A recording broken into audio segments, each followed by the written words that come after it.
नमस्कार साथियों, स्वागत है आप सभी का आपका अपना YouTube channel every topic GK में। आज मैं बात करूंगा जीव विज्ञान का महत्वपूर्ण सामान्य विज्ञान प्रश्नोत्तर। आइए चलते हैं पहला क्वेश्चन की ओर। निम्नलिखित में से कौन प्राथमिक लसिकाव अंग है? लसिका पर्व, अस्थि मज्जा, पियर पैच या प्लीहा? आंसर देखते हैं कौन सा होगा, तब तक आप लोग गेस कीजिए। आंसर हो जाएगा बी, अस्थि मज्जा या बोन मैरो। लसिकाव अंग मानव प्रतिरक्षा तंत्र का एक भाग है जहां लसिकाव का उत्पन्न, परिपक्वता और प्रसार होता है। ये दो प्रकार के होते हैं, प्राथमिक और माध्यमिक लसिकाव। दूसरा है, निम्नलिखित में से कौन सा ऊतक अस्थि को अस्थि से जोड़ता है? अस्थि बंधन, कांड्रा या वसामय या प्रावरणी? आंसर देखते हैं कौन सा होगा। आंसर हो जाएगा ए, अस्थि बंधन। ये स्नायु भी बोलते हैं, ये लिंगामेश बोलते हैं। अस्थि बंधन सख्त लचीले ऊतक के छोटे बैंड होते हैं जो बहुत सारे अलग अलग तंतुओं से बने होते हैं जो शरीर की हड्डियों को एक साथ जोड़ते हैं। अस्थि बंधन का कार्य आपकी हड्डियों के बीच गति को एक निश्चित मात्रा में सीमा प्रदान करना, कि कोई कहाँ तक जाएगा, हाथ कितना मोड़ना है या पैर कितना मुड़ता है, वो एक निश्चित गति प्रदान करता है। हमारे घुटनों, टखनों, कोहनी, कंधों और अन्य जोड़ों के आसपास अस्थि बंधन होते हैं जहाँ ज्वाइंट होता है। इन्हें खींचने या तोड़ने से आपके जोड़ अस्थिर हो सकते हैं। ज़्यादा इसमें जोर से खींचना नहीं चाहिए या मरोड़ने नहीं चाहिए। अस्थि बंधन विशेष संयोजी ऊतक होते हैं जिसमें बहुत ही रोचक जैविक यांत्रिक गुण होते हैं। अस्थि बंधन के बुनियादी निर्माण खंड कोलेजन फाइबर होता है। और राइबोसोम निम्नलिखित में से किसके लिए कार्यस्थल है? प्रोटीन संश्लेषण, प्रकाश संश्लेषण, वसा संश्लेषण या श्वसन? राइबोसोम देखते हैं आंसर। तो आंसर हो जाएगा ए, प्रोटीन संश्लेषण राइबोसोम का मुख्य काम है। राइबोसोम कोशिका द्रव में उपस्थित झिल्लीदार दानेदार संरचनाएं होती है। वे पहले बार एक इलेक्ट्रॉन माइक्रोस्कोप के तहत वर्ष 1953 में जॉर्ज प्लाडे द्वारा सघन कणों के रूप में देखे गए थे। किसको? राइबोसोम को। राइबोसोम प्रोटीन संश्लेषण के लिए कार्यस्थल है, इसलिए इन्हें कोशिका का प्रोटीन कारखाना भी कहा जाता है, प्रोटीन फैक्ट्री। राइबोसोम को प्रोटीन की फैक्ट्री, ये ऐसा होता है स्ट्रक्चर, आप लोग देख लीजिए स्क्रीन पर। निम्नलिखित में से कौन सा जीव त्वचा से सांस लेता है? त्वचा से, सांप या केचुआ या बंदर या मनुष्य? जो त्वचा से सांस लेते हैं। तो आंसर देखते हैं कौन सा होगा। आंसर हो जाएगा बी, केंचुआ। केंचुआ जो होता है अपना त्वचा से सांस लेता है। केंचुआ एक एनिलिडा जाति में पाया जाने वाला एक ट्यूब के आकार का कीड़ा है। वे आमतौर पर मिट्टी में रहते हैं और मृत कार्बनिक पदार्थ खाते हैं। जो मरे हुए कार्बनिक पदार्थ हैं उसको ये खाकर अपना जीवन यापन करते हैं। आहार नली में अंगों द्वारा स्रावित कौन सा रस वसा के पाचन में महत्वपूर्ण भूमिका निभाता है? आहार नली में ए, अग्नाशयी रस या लार हाइड्रोक्लोरिक अम्ल स्लैम, पीत रस, अग्नाशयी रस, लार हाइड्रोक्लोरिक अम्ल? आंसर देखते हैं कौन सा हो जाएगा आहार नली में। आंसर हो जाएगा पीत रस और अग्नाशयी रस, ये दोनों। पीत रस यकृत द्वारा स्रावित होता है, इसमें किसी भी प्रकार के एंजाइम नहीं होते हैं। पीत इस भोजन को क्षारीय बनाते हैं और वसा के अणुओं को तोड़ने में सहायता करता है। पीत रस वसा के अणुओं को तोड़ने में सहायता करते हैं। अग्नाशयी रस अग्नाशय द्वारा स्रावित होता है, इसमें एमाइलेज, ट्रिप्सिन, अग्नाशयी लाइपेज, न्यूक्लिएज, एमाइलेज और लाइपेज जैसे एंजाइम होते हैं अग्नाशयी रस में। अग्नाशयी रस का स्राव हार्मोन स्रावी और कोलेस्टेरोकिनिन द्वारा नियंत्रित किया जाता है। निम्नलिखित में से किस जलीय जंतु में गलफड़े नहीं होते हैं? ऑक्टोपस, स्क्विड, क्लाउन फिश या व्हेल? इसमें गलफड़ा, गिल्स। तो आंसर हो जाएगा व्हेल मछली। व्हेल मछली में गलफड़े नहीं होते हैं। गलफड़ा एक श्वसन अंग है जो अधिकांश जलीय जीवों में पाया जाता है। गलफड़े पानी में घुलनशील ऑक्सीजन को निकाल सकते हैं और ऑक्सीजन को यूज करते हैं और कार्बन डाइऑक्साइड उत्सर्जित कर सकते हैं। व्हेल में श्वसन अंग फेफड़ा होता है। निम्नलिखित में से कौन सा अंग एक प्रोकैरियोटिक कोशिका में समानता दिखाता है?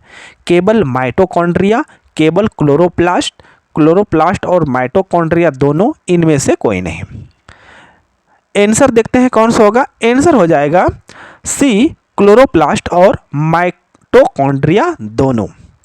माइटोकॉन्ड्रिया और क्लोरोप्लास्ट दोनों एक प्रोकैरियोटिक कोशिका के समान हैं। प्रोकैरियोटिक कोशिकाएं एकल कोशिका वाले सूक्ष्म जीव हैं जिन्हें पृथ्वी पर सबसे पहले जाना जाता है। प्रोकैरियोटिक्स बैक्टीरिया और आर्किया शामिल होता है। एक पौधे की कोशिका भित्ति निर्मित होती है। कोशिका भित्ति सेलुलोज से, कार्बोहाइड्रेट से, या लिपिड से, या लाइपोप्रोटीन से। आंसर देखते हैं कौन सा होगा कोशिका भित्ति पौधे का। आंसर हो जाएगा ए, सेलुलोज। सेलुलोज पौधे की कोशिका भित्ति मुख्य रूप से सेलुलोज से बनी होती है। सेलुलोज पृथ्वी पर सबसे प्रचुर मात्रा में पाया जाने वाला स्थूल अणु है। सेलुलोज तंतु यानी फाइबर सैकड़ों ग्लूकोज अणुओं के लंबे रैखिक बहुलक होते हैं। ये तंतु लगभग 40 के बंडलों में एकत्रित होते हैं जिन्हें सूक्ष्म तंतु कहा जाता है। सिनेप्सिन अर्धसूत्री विभाजन के किस चरण में होता है? Synapsis leptotene, pachytene, zygotene, metaphase. Synapsis answer देखते हैं हो जाएगा zygotene. Zygotene synapsis zygotene. Prophase 1 of meiosis 1 के 5 उपचरण हैं। Leptotene, zygotene, pachytene, diplotene, diakinesis. Zygotene अवस्था को समरूप गुणसूत्रों की जोड़ी की विशेषता है जिसे सिनेप्सिन कहा जाता है। रात के समय यह सलाह दी जाती है कि पेड़ के नीचे न सोएं। क्यों? कि पेड़ ऑक्सीजन की कम मात्रा को मुक्त करते हैं, रात में हानिकारक गैसों को मुक्त करते हैं, कार्बन डाइऑक्साइड को मुक्त करते हैं, कार्बन मोनोऑक्साइड को मुक्त करते हैं। आंसर देखते हैं कौन सा होगा।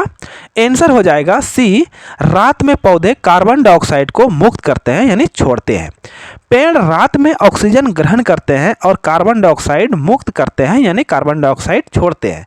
इससे पेड़ के नीचे सोने वाले व्यक्ति के लिए ऑक्सीजन की कमी हो जाएगी, जिसे ऑक्सीजन की कमी वाला बीमारी है उसे प्रॉब्लम हो सकता है। रात के समय पेड़ के नीचे नहीं सोने की सलाह दी जाती है क्योंकि वे कार्बन डाइऑक्साइड मुक्त करते हैं। राष्ट्रीय वनस्पति अनुसंधान संस्थान कहाँ स्थित है? कोलकाता, मुंबई, लखनऊ, डी कोयम्बटूर। देखते हैं आंसर कौन सा होगा। आंसर हो जाएगा सी, लखनऊ। लखनऊ राष्ट्रीय वनस्पतिक अनुसंधान संस्थान। निम्नलिखित में से कौन सा प्राकृतिक स्रोत और अम्ल का युग्म सही सुमेलित है? टमाटर ऑक्जेलिक अम्ल, संतरा एसिटिक अम्ल, नेटल डंक लैक्टिक अम्ल, इमली मैथेनोइक अम्ल। आंसर हो जाएगा, देखते हैं, आंसर हो जाएगा ए, टमाटर ऑक्जेलिक अम्ल। ये सही है, टमाटर में ऑक्जेलिक अम्ल होता है। ऑक्जेलिक अम्ल एक रासायनिक यौगिक है जो कुछ हद तक लगभग प्रत्येक पौधे में स्वाभाविक रूप से होता है, जिसमें फल, सब्जी और अनाज के पौधे शामिल हैं। ये सभी में टमाटर में 10 से अधिक प्रकार के अम्ल होते हैं। सोचिए, जैसे कि साइट्रिक अम्ल, मैलिक अम्ल, स्कार्बिक अम्ल और ऑक्जेलिक अम्ल आदि। इतना अम्ल टमाटर में पाया जाता है।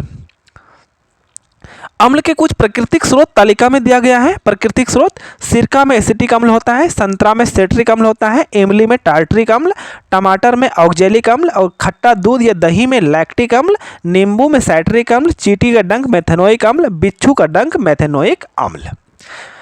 एक ही तरह के जीवों की कुल आबादी का योग क्या कहलाता है?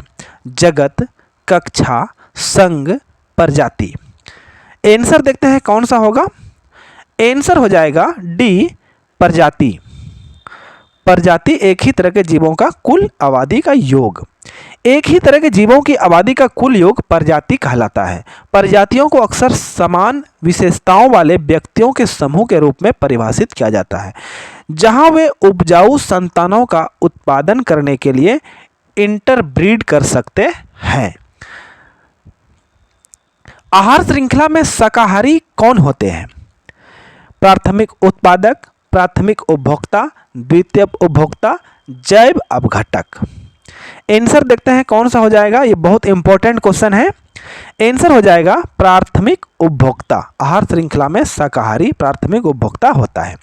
आहार श्रृंखला एक समुदाय में जीवों का वह क्रम जिसमें एक जीव आहार ऊर्जा को स्थानांतरित करने के लिए दूसरे जीवों का उपयोग करता है, आहार श्रृंखला कहलाते हैं। यानी एक जीव अपने जीवन यापन के लिए ऊर्जा की प्राप्ति के दूसरे जीवों को मारकर खा जाते हैं, इसे कहते हैं। सरल शब्दों में कौन किसको खाता है दर्शाने वाले जीवों की सूची को आहार श्रृंखला कहते हैं। आहार श्रृंखला के माध्यम से भोजन को एक जीव से दूसरे जीव में स्थानांतरित किया जा सकता है। आहार श्रृंखला जो होता है जीवों में ऊर्जा का स्थानांतरण का मुख्य कारण है। आहार श्रृंखला के प्रत्येक चरण को एक पोषी स्तर द्वारा दर्शाया जाता है। आहार श्रृंखला के आधार पर उत्पादकों का प्राधिकार है। उत्पादकों के बाद प्राथमिक उपभोक्ता, द्वितीयक उपभोक्ता, तृतीयक उपभोक्ता, जैविक अपघटक, ये एक सीरीज होता है। अंत में आप सभी से अनुरोध है कि यदि आप हमारा चैनल पर नए हैं तो हमारा चैनल को सब्सक्राइब करें और अपने दोस्तों को शेयर करें और बेल आइकॉन को ऑन करें ताकि हमारा वीडियो का पल पल अपडेट आपको मिलते रहे। Thanks for watching. धन्यवाद।